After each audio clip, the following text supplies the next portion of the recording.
السلام علیکم ورحمۃ اللہ وبرکاتہ۔ قرآن و سنت۔ نمبر 1،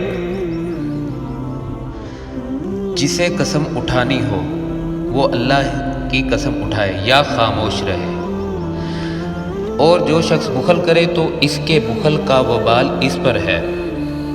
نمبر 2،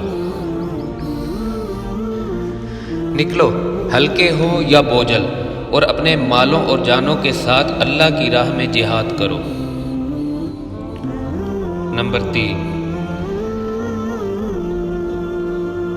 تم میں سے کوئی بھی حالت سجدہ میں اپنے بازو کتے کی طرح نہ بچھائے۔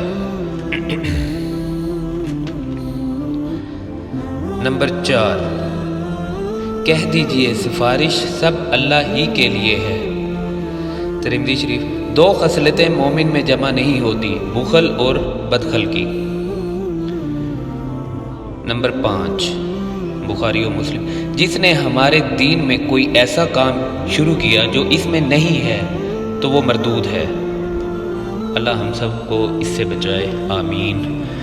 دعاؤں میں یاد رکھیے گا۔ جزاکم اللہ خیر۔ السلام علیکم ورحمۃ اللہ وبرکاتہ۔